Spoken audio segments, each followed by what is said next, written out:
The first thing the new owners noticed wasn't the house itself, but the silence around it.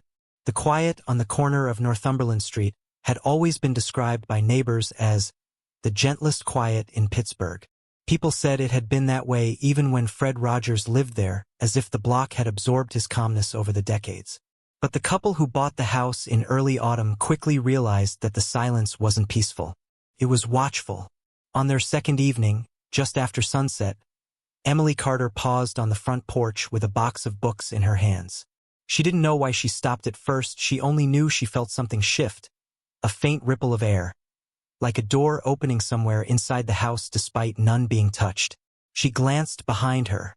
No movement, no shadows, but something about the hallway felt occupied. Not by a person, but by attention. Her husband, David, brushed it off.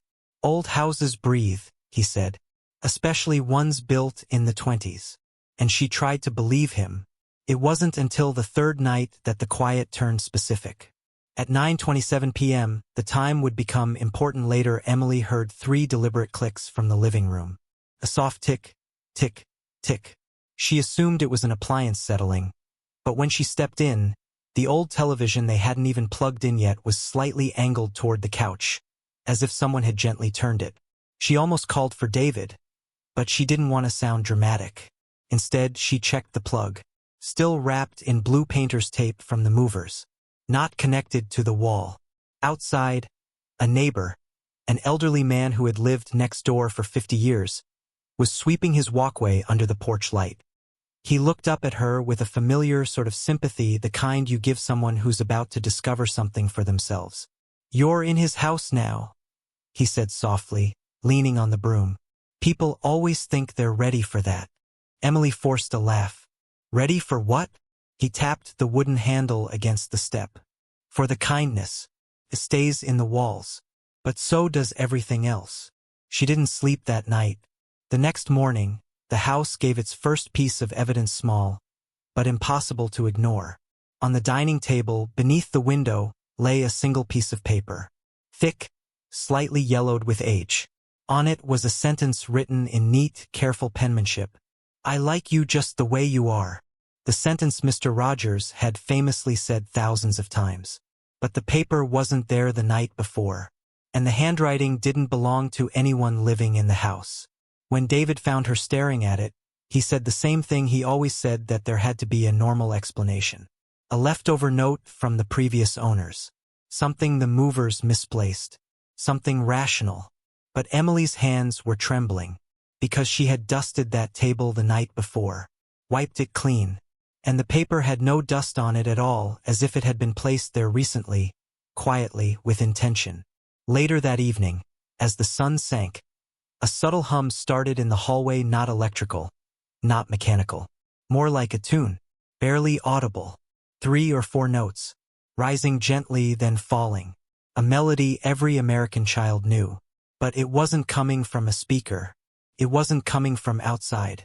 It was coming from the air itself, exactly at 9:27 p.m. And in that moment, standing in the middle of Fred Rogers' former home, Emily understood something with bone-deep certainty. The house wasn't trying to frighten them. It was trying to be heard. For the next several days, the melody returned at precisely the same moment.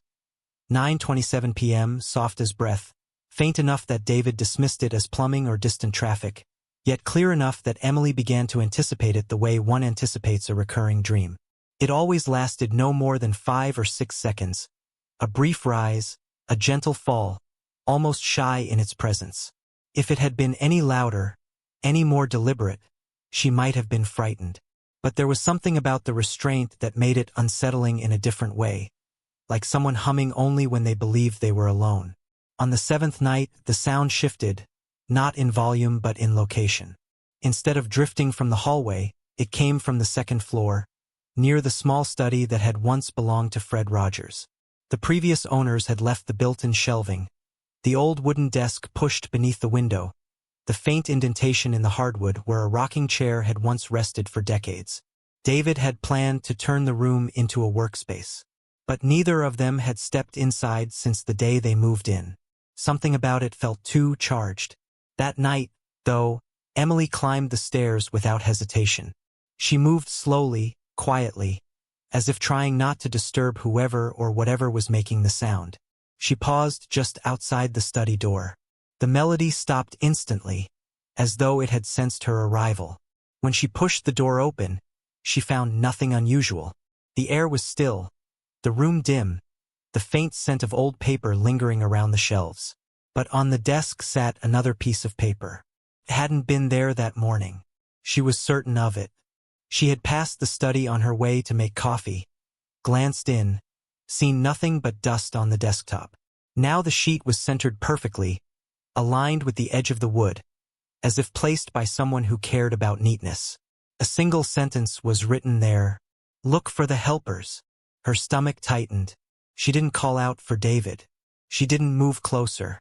She simply stood in the doorway, feeling the quiet bend in on her, heavier than usual. For decades, Fred Rogers had repeated that phrase on television, in interviews, in speeches words meant to comfort people during disasters, tragedies, moments of fear. But seeing them written here felt different. Not comforting, not threatening, more like a suggestion, or a warning. She backed out of the room without touching the note. When David came home later, she said nothing. She didn't want another rational dismissal. She didn't want to feel foolish. Instead, she watched him go about his evening routine, oblivious to the weight settling over the house like a thin, invisible film. It wasn't until they were in bed that she finally broke the silence. "Do you ever feel like this place is listening to us?" she asked. David laughed softly. It's an old house. Creaks, settles, and you're stressed from the move. That's all." But as he reached to turn off the lamp, something happened that neither of them could dismiss. The light flickered not rapidly, but in a slow, deliberate pattern, almost like a pulse. Twice, then a pause, then once more. A soft blink, a measured blink. Another. David froze with his fingers on the switch. "Probably wiring," he muttered, but his voice lacked its usual confidence. "Turn it back on," Emily said quietly. He did. The lamp glowed steady, but after 3 seconds the pulse returned. 2 slow flickers. A pause. 1 more flicker. It didn't feel random. It felt intentional, as though someone were signaling in the only way they could. David unplugged the lamp. The bulb still flickered once, even without power. He dropped the cord. Neither of them slept much. By the next afternoon, the atmosphere in the house had changed. Not dramatically, there were no cold spots, no moving objects, nothing overt. But the quiet was no longer passive. It held shape. It had direction. When they passed certain doorways, it felt thicker, almost like walking through someone's lingering attention. When they spoke, they both unconsciously lowered their voices, as if raising them might disturb something sensitive. Around dusk, the elderly neighbor appeared on their porch again, this time without his broom. He seemed almost reluctant to knock, but after a moment he lifted his hand anyway. David opened the door. "Sorry to bother you," the neighbor said, glancing past him into the hallway. "I saw your lights flicker last night. Happens sometimes in that house." David forced a polite smile. "Yeah? Wiring issues, probably." The neighbor nodded, though he didn't seem convinced. "You suit the place," he said, shifting his weight awkwardly. "Most people don't stay long. Not because anything bad happens. Just because the house keeps its history close." "Meaning what?" Emily asked from the stairs. He looked at her, then at the study door at the top of the landing, as though he could see straight through the wood and into whatever was inside. "Meaning he never liked people feeling alone," the neighbor said. "Not in life. Not after." He tipped his cap and walked away before either of them could respond. That night, 9:27 arrived with the precision of a clock. But the melody didn't come. Instead, the study door eased open on its own. An inch at first, then another, as if someone inside were quietly inviting them in. And for the first time since moving in, Emily wasn't sure the house was trying to be heard. Felt like it was trying to be obeyed. Don't forget to subscribe and like if you liked this story. The study door remained slightly open, its thin line of darkness separating hallway from room. soft as a breath but heavy as a decision. Neither Emily nor David moved at first. They simply stared, waiting for the house to reveal a draft or a loose hinge or anything ordinary to explain the slow movement they'd both witnessed. But nothing happened. No breeze. No vibration underfoot. The air seemed perfectly still, yet the door had opened as gently as a hand parting a curtain. David exhaled and rubbed the back of his neck. "Old wood," he whispered, though he didn't sound convinced. Still, he stepped forward. David was the kind of person who insisted on confronting the unknown so he could explain it later. Emily followed, not out of bravery but because she didn't want him to walk into that room alone. The door gave no resistance when he pushed it fully open. The study lay exactly as it had that morning, the desk clean, the shelves lined with old grooves where books once sat, the window offering a dim, dusk-colored spill of light across the floor. But something was different. Emily couldn't name it at first. She only felt it in a subtle tightening at the base of her spine, the way one feels before stepping into a hospital room where a patient has just passed. A charged emptiness. A presence that wasn't visible but unmistakably there. On the desk, the second handwritten note remained centered. "Look for the helpers." David lifted it carefully, examining the paper against the faint light. "This is old stock. See the texture? It's not modern." He touched the ink lightly. "And this wasn't printed. Someone wrote it. Recently." "How do you know?" Emily whispered. "The ink hasn't bled. It hasn't faded.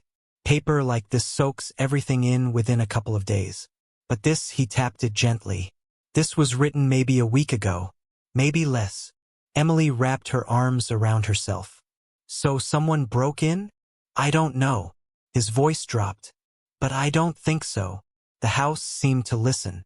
When they left the study, neither of them closed the door. That night, the silence felt deeper, as if the house had retreated inward, observing its new occupants with patient curiosity. The hum at 9:27 did not return. For the first time since moving in, the hour passed quietly, without melodies, without flickering lights, without messages waiting on desks. David told himself it meant things were settling down. Emily wasn't convinced. Around midnight, she sat awake in bed, listening to the small sounds of the old house, the soft flecks of boards adjusting to temperature changes, the occasional sigh of the wind pushing against the siding. All ordinary things. But beneath them was something else, faint, rhythmic, almost like breathing. Not from David, who was turned away and sleeping lightly. From the hallway. She slipped out of bed and crept into the corridor. The breathing sound was so soft she wondered if it was an illusion, a projection of her own unease. But as she reached the top of the stairs, she stopped abruptly. A warm light glowed from the study. They had turned it off. She remembered clearly. David had unplugged the lamp earlier that day to rule out an electrical fault. Yet now it shone steadily through the cracked door. Emily felt her pulse spike, but instead of fleeing back to the bedroom, she stepped forward as if pulled by a thread. The lamp on the desk was on. The room felt warmer than the hallway, as if someone had been sitting in it recently. The scent had changed to faint wool, clean fabric, something impossibly subtle but familiar, the kind of comforting scent you only notice in hindsight.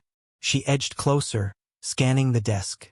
The note was still there, but next to it lay something new. A small object, no larger than a matchbox. A tiny red trolley car. Her breath caught. It wasn't a toy from their belongings.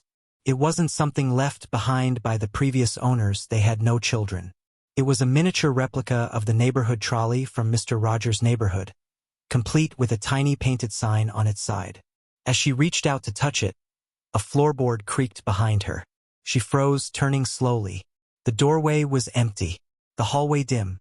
But the sensation of being watched was unmistakable, not malevolent, not threatening, but deeply alert, as if someone were trying to make sure she noticed the object on the desk. "David," she whispered. His footsteps approached from the bedroom. He entered, rubbing his eyes, confusion turning quickly into unease as he saw the lamp glowing. "I unplugged that," he said. "I know. And what is that?" They both stared at the tiny trolley. David reached for it, but stopped just short of touching it. "Do you hear that?" he murmured. Emily didn't breathe. At first she heard nothing. Then, so faint she thought it might be coming from inside her own head, came the barely audible sound of metal wheels rolling on track. A soft whir. Smooth, mechanical, familiar, coming from nowhere, and yet everywhere in the room. The study felt suddenly smaller. A place waiting for acknowledgement. A place that had waited a long time. Before either of them could speak, the trolley still unmoving, untouched, gave a tiny, almost imperceptible tremor, as if something unseen had nudged it forward a single millimeter. They stared, unable to make sense of what they saw. And in the quiet that followed, Emily felt a new certainty rising inside her, more unsettling than anything before. This wasn't a haunting. It was communication, and whatever was trying to reach them had only just begun. The trolley's tiny tremor left an invisible crack in the room's sense of order. Nothing flew across the desk. Nothing slammed. Nothing broke. Yet that single, hesitant movement felt heavier than any violent haunting could have. It was too precise to dismiss, too gentle to fear outright, and too deliberate to ignore. David backed away from the desk, his breath unsteady. "Okay," he whispered. "We need to call someone. A historian, a technician, I don't know, someone who deals with old houses. Maybe something is vibrating." "There's no vibration," Emily murmured. "Not in the floor. Not in the air." She didn't know how she knew that. She simply did. The movement hadn't come from the house. It had come from attention. She lifted the tiny trolley and felt warmth against her palm, not hot, not electrical, but the faint warmth of an object recently held. She looked at David, but he shook his head before she could even ask. "I didn't touch it," he said. They left the study together, Emily carrying the trolley, unable to put it back where it had been. The house seemed to follow them, not with sounds or shadows, but with a growing sense of expectation, as if waiting for their reaction, for acknowledgement, for understanding.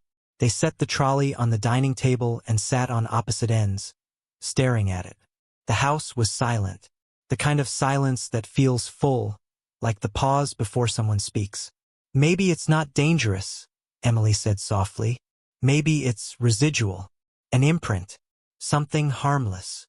David shook his head. "Notes don't write themselves. Lamps don't turn on without power.